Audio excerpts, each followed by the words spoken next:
Newsfirst, Newsline with Faraz, Shauketaly. Hello, good morning. This is Newsline, live as always from the Newsfirst studios in Dawson Street in Colombo. And in the face of growing concerns that the nation had in terms of social media, internet connectivity, and so on and so forth, we have a cyber security specialist who has made some appearances on our programs to bring you the news from that world, from the cyber world. And he's here with us again with his laptop, and we hope to have a very informative program. So listen up there, get your teas ready and your coffees. Here we go. Our guest this morning is Mr. Asela Waidilankara. Very good morning to you, Mr. Waidilankara. Very good morning, Faraz. How are you? Good, thank you very much. All the better for seeing you here on our set. What's been going on? What has happened to all our internet? I know they're all working now, I believe. Yes, all of the services are back to normal. Right. What had happened was, given the violence that had happened in Digana, the government took a decision to block social media and messaging platforms, right, and to stop basically the spread of fake news and hate posts, yes, from reaching a wider audience than they were already reaching. Fake news, that's almost sort of buzzword now. That should be the talk of the town. It must be. Everybody, thanks to what happened, everybody in our nation, every man, woman, and their dogs and their cats too probably, all know what on earth VPN is, or they think they know. VPN is the magic tool that helps some people to stay connected, and it's also known as a proxy server, isn't it? Absolutely. Right. So, what is it a good thing, this VPN? I've heard sort of to the contrary. That's why I'm asking. Well, there is good and bad in all tools right, online. Just to hit back on the point, VPN is obviously a to put it in layman's terms, it's a tunnel that you connect to a server which is geographically located in a different country, and what happens is your representation happens from that country. So a lot of people use this to get airline ticket deals, hotel deals, and human rights defenders use this when there's internet censorship in their respective countries. They use proxy or VPNs to do that. So it is a good thing. It actually ensures your anonymity online. It ensures that you cannot be tracked online to a certain degree. However, a very disturbing trend that I've noticed is people immediately got on the bandwagon of VPN and immediately just started searching VPN and basically picked up on the first VPN service they saw. And what happens is, Faraz, the danger is that there are a lot of VPN services that put you more at risk than actually giving you that service. Oh, really? Yes. How do they do that? And how does that happen?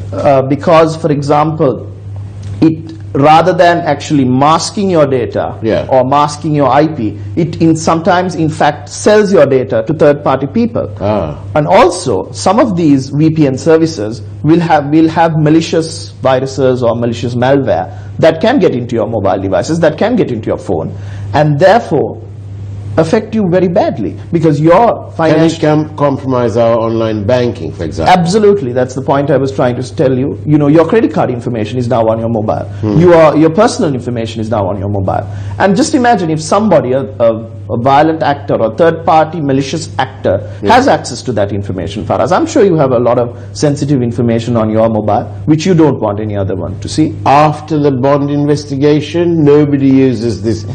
I think they only use this to make a call, not even send a text message. But no, yes, point taken. So this is the problem, and a lot of people, in fact in Sri Lanka, started using these free VPN services, and therein lies the danger. And actually, if you do a little bit of research, you'll find that some of these so-called VPN companies, even yesterday, they've identified 3 particular VPN companies that were selling user data on the dark web, and they were basically highlighted and arrested by the US authorities for in fact compromising user data. So this is the danger that we're having, because you are using VPN services, but you don't know what their pedigree is. And I think I actually informed your news studio as well that if you are considering a VPN service, you must actually look for some paid services, because at least then you have an assurance that you are not the product. Because Faraz, always remember, when something is free, then you're the product. Right. When something is free, you're the product. Remember that. A very important statement. It has many other connotations which we'll go into later. But now, what is your advice now to these several, must have been hundreds of thousands of people who latched on to this VPN? I got messages from various contacts in my book, people who wouldn't have known the first thing about proxy servers and all that, and they send this thing, oh, by the way, if you do download this VPN and we can still carry on. To all these people who only sort of needed it because they were without their favorite FB or whatever it is, what do you say to them? Stop it immediately. Is it stop it, or is it better to uninstall it? Uninstall it, remove it from your phone, because you don't know the damage you even caused right now. Yes. Because even if you do uninstall it on your phone, which you must do, by the way, you don't know for those couple of days that you used it, what sort of data that you've exposed to third parties. So that's a gamble that you took with your data. I was overhearing a couple of young fellows at a local coffee shop here, and the one was telling the other, and the person who was the receiver of this information was completely bewildered, because his friend was telling him, Bachang, don't use VPN. If the police catch you, you've had it. And that is exactly the reaction of the other chap. And he said, don't be silly. No, you can't do that. And so they was having this interesting debate. It was quite vociferous, because that's how I managed to hear most of it, actually. Is it true? Is it against the law? Well, there's no law per se to limit the usage of VPN. There are security researchers, there are people who do use VPN on a daily basis as well. But I believe TRC had tracked for this period about 880,000 users using VPN to get access to social media. Right. So the idea is, yes, there is no law per se to stop you from using VPN. Right. But however, directives can be made to limit the use, just like Facebook, just like the messaging platforms. A directive could have been issued to stop this. Would they have done something similar to this during the war years? Well, I don't recall that they did, but there were certain websites that were blocked. Could you have got around them by using VPN? Absolutely. But it wasn't as frequent or well known as it is now, to be very frank. Right. Now then, how bad was the problem, or is it even is the problem, or was the problem on social media? It must have been pretty drastic for the government to act as it did. And the government rightly did so. Yes, we must commend the decisive, incisive and expeditious action on the part of the government. They really have done remarkably well, and well done, because they put nation and security of the nation first and everything else last. Well done. So that was really brilliant move on the part of the government. Absolutely, it was a timely move, and in fact that was the only way you could stop this fake news and the hate speech from that was happening in social media, Faraz. I mean, I know people take it very lightly when they say, oh, but it's just Facebook, or it's just, messaging platforms. The good outweighs the bad, but the problem lies purely, there's a lot of people who didn't have an audience, and as a journalist how important it is when you have an audience. A lot of these people who were in the shadows or in the crevices of society, who did not have a point, bad people, evil people, and it's not even about religion, they're just evil people. And these people suddenly get a voice, get an audience, are allowed to organize themselves, can share information with like-minded individuals. This becomes the problem. Sure. Can you go through some of these examples here. Absolutely, Faraz. And actually, before I do show you some things, I must commend the work that SL-CERT has done for the last couple of days. They've taken a concerted effort every day to manually go through these profiles and actually find them and report them back to Facebook, report them back to authorities. So they have done a really, really remarkable job, and I think kudos to them for doing that day and night. Ever since this situation started, they've been on the ball on this. And yes, short staff as they might be, they were on the ball on it. So, hold on, just there we are. I hope you can see this. Yeah. So I'm just gonna flick through. This is the point that we were trying to make. Is it Facebook or is it Hatebook? Because sometimes the content that they have is very, very questionable. And I don't know if you can see this, but I'm going to try to explain. If you can zoom in here, is it possible? Yeah. Okay. So I can't tell the stuff that this guy has mentioned, but this is a profile that we picked up. Is it a fake profile? It is, yes. I believe it's called a troll profile. It is a profile set up by proxy entities, and this is not just one profile. They will have maybe 50 to 100 profiles that they will control from a central location. But on a social media, this would look as if there are 100 or 50 different profiles. So we picked up one of this profile where this guy kept on commenting hate speech on all of the major news channels, Facebook pages, the newspapers. So he kept on saying very things that actually incite violence. I don't want to repeat what's being said here. So upon further investigation, if you can zoom in here, upon further investigation, I've just blocked out this chap's picture because we don't want to give him undue publicity. We noticed that in fact he was sharing information. Could you just again, he was sharing information on how to make a petrol bomb. Oh, really? So he was sharing this actively on his Facebook profile. And then if I could just move on to my next slide. Could you just zoom back? Thank you. A little bit more. Thank you.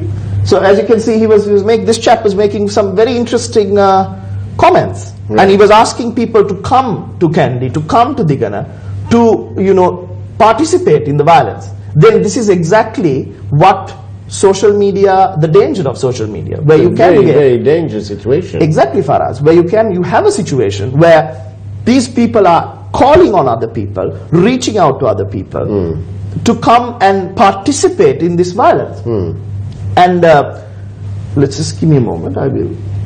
Yeah, and then this is another profile. This is another guy, because I just want the viewers to know this has nothing to do with religion or race or anything communal. This is just individuals with an agenda, evil individuals who are just intent on spewing out hate, intent on spewing out division, intent on making the communities drift apart. That's just their intention, Faraz. What is the larger purpose? Probably. We don't know. But that is their intention. Bad people. Bad people, evil people. Good. So how does Facebook, and this has been the concern of our president as well, he apparently had a meeting with their officials, or his secretary had meetings with them. He must be concerned. That's why this matter has reached presidential levels.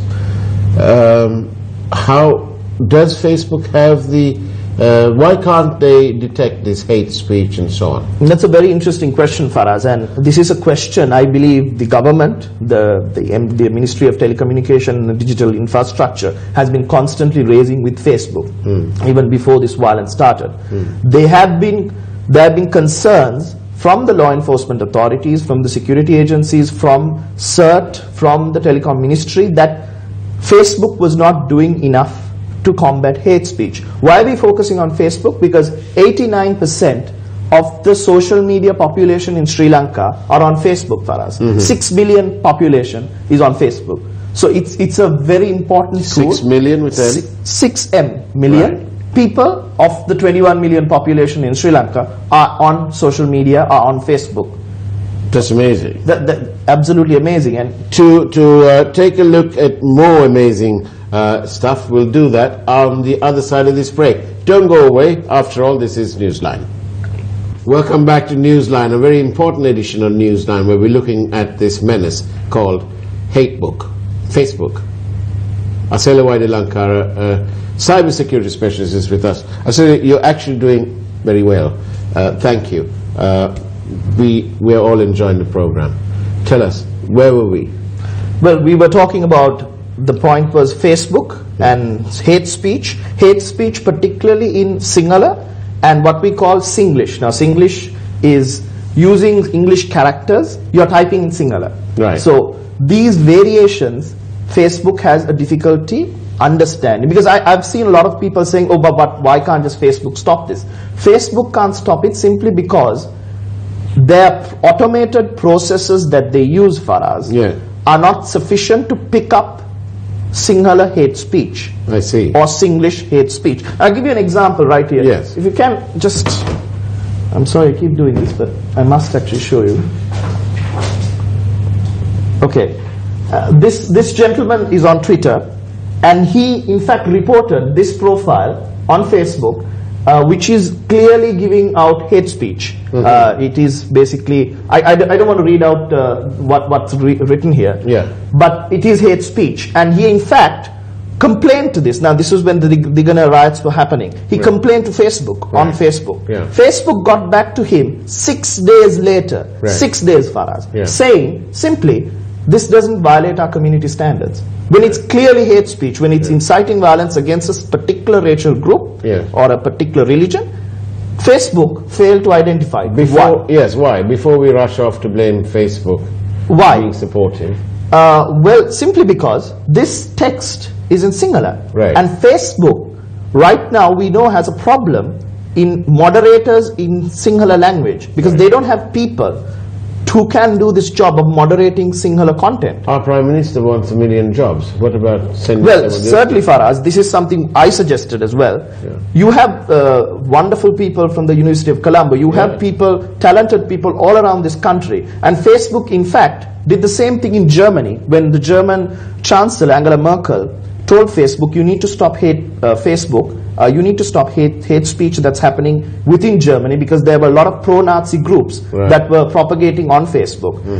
Facebook, in fact, subcontracted to a company that was set up with about 600 moderators, German language speaking moderators, who were going through posts every day to ensure that hate speech was weeded out. So certainly, Facebook is a large company, Faraz, one of the biggest companies in the tech world. They can do this. We can set up a company, perhaps with the government backing, to actually hire moderators who are proficient in Sri Lankan Sinhalese, who are proficient in Singlish and other variations, and who can actually help them weed out this hate speech. So it's a technical problem which they can look at. It's more than a technical problem. I would say the intent, and this is not a problem that's concentrated on Sri Lanka. And I think a lot of people are thinking, oh, this is just Sri Lankan or the Sri Lankan government. It's not. Facebook has a problem.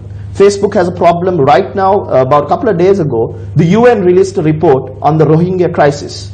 And the report was done by one Mr. Darusman. Sounds familiar? Very familiar. Yes, he's the same gentleman who did the Darusman report on Sri Lanka. This gentleman, and I implore everybody to go online and read this report, single-handedly identified Facebook as a contributing factor for the hate and the propagation of violence in that region. So this is not a Sri Lankan problem. Facebook has a problem in native languages. Facebook has a problem when it comes to hate speech. And this is something even your native land, UK, has now taken action on. There's a group called Britain First.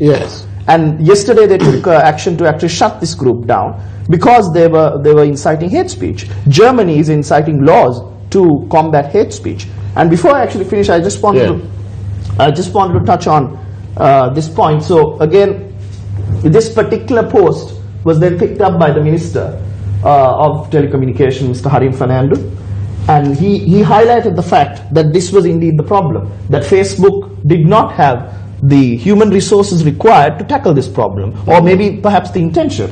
And then another interesting trend, this is a journalist and human rights defender that's on Twitter.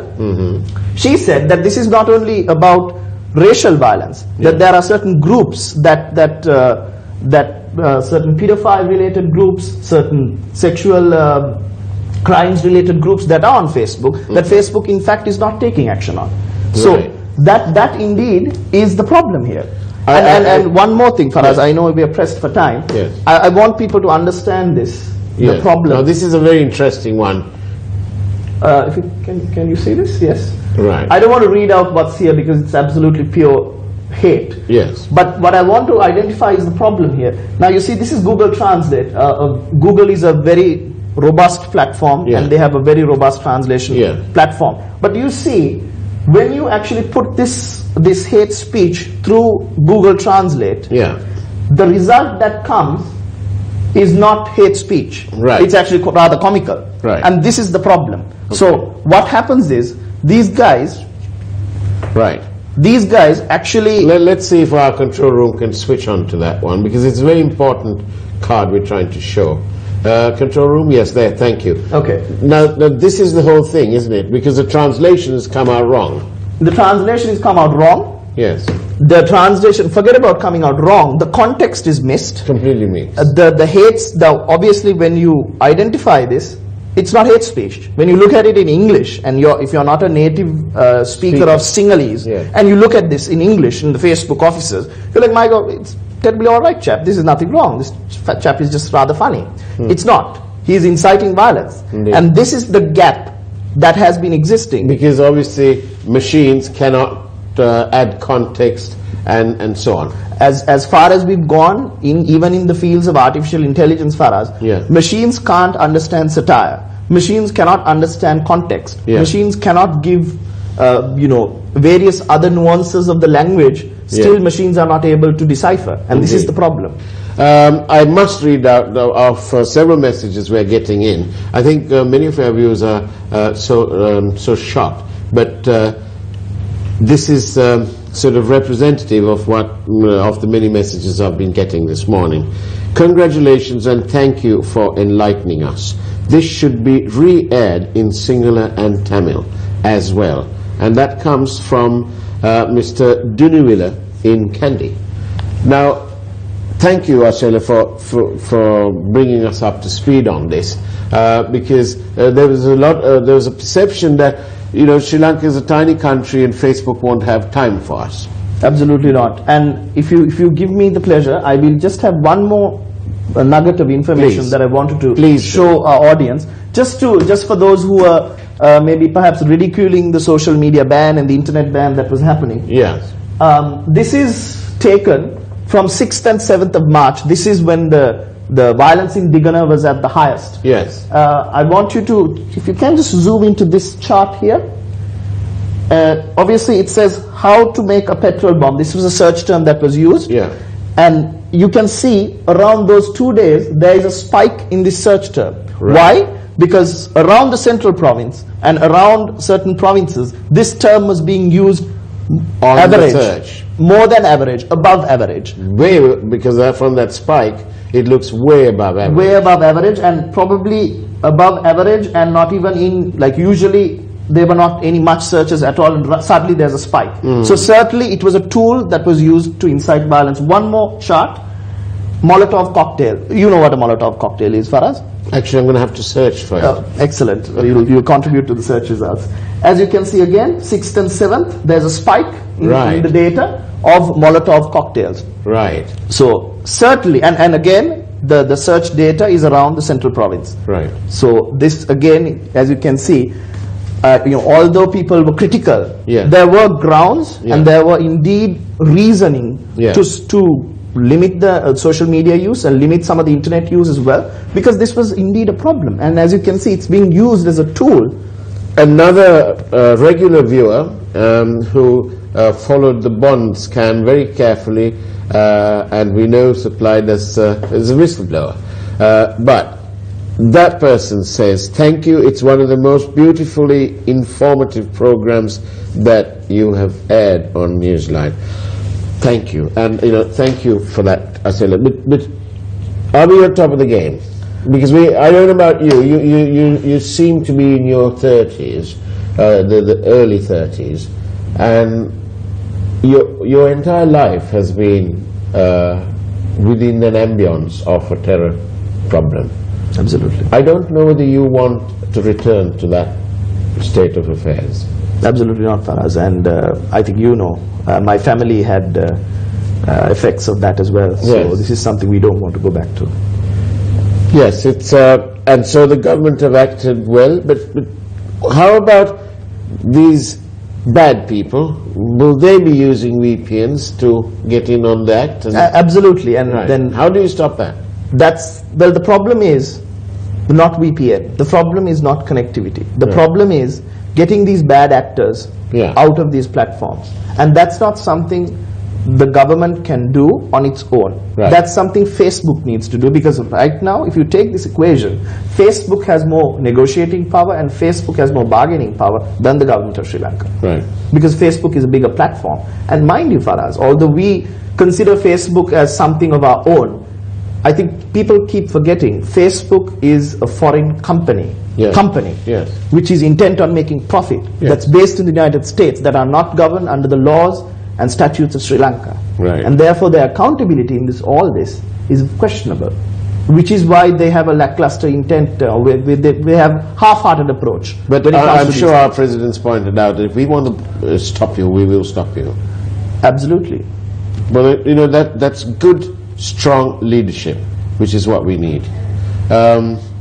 And it has delivered about the people, because I don't believe that there's anybody other than a few extremist bad elements who want to gamble with the peace that we have. Absolutely. Because it is only within that peace that we are able to promote the requirements and our needs in terms of democracy, accountability and responsibility. But for all that to happen, we need a peaceful platform. There you go. That's a good platform. That's a nice term. Indeed, we need a peaceful platform, don't we? One final point for us. Yes. And I know a lot of people have had concerns about the ban, and Yes. some people who are businesses are based on Facebook. Yes, social entrepreneurs. Social entrepreneurs who have been affected. Yeah. But Faraz, let me tell you a personal story, which if you Yes, give me please. the chance. Yes. One of my college mates, father, she's a Muslim, and that gentleman is in Digana. Yeah. Very nice gentleman, very nice man, wouldn't harm a fly. Right. That gentleman ran a textile mill for the last 40 years. Right. Completely destroyed in a matter of hours. And that man will not have his business back, even though the social media is back. It will take at least 2 or 3 years perhaps for him to get something resemblance of his business. And so a social entrepreneur will have his business back. Yesterday onwards, his business is back. His orders Yes. would have, and actually, in fact, he might even see a spike in his business because of the backed up orders. But gentlemen like this, who are subjected to the violence, A lifetime's work. their life work has completely been destroyed in a matter of And hours. of course, we at the Capital Maharaja Group, the Maharaja organization, are not new to that. In 1983, I think 7 of our businesses were burnt to the ground, and I made the point the other day that it is not all entrepreneurs who are able to get up, dust their dust off, and restart, rebuild, and end up bigger and better than they were. The opportunities, so many opportunities that were lost and might be lost even now, and when we look at the war years and so on, it beggars belief as to what Sri Lanka would have been. Just think what it would have done to our stock market, to the fortunes of all these companies. Some companies actually started their lives within these 30 years. But for us at the Maharaja organization, we know the troubles being faced by that trader in the Kandy area, and we feel for him, as we do for everybody affected it. But there is always hope. Absolutely. And we can live with hope. Asala Wadankara, what a wonderful program it has been. Thank you very much. Thank you, Faraz. And that is the way it has been on Newsline. Today, Friday the 16th of March 2018, Take care, all hope is not lost, and God bless.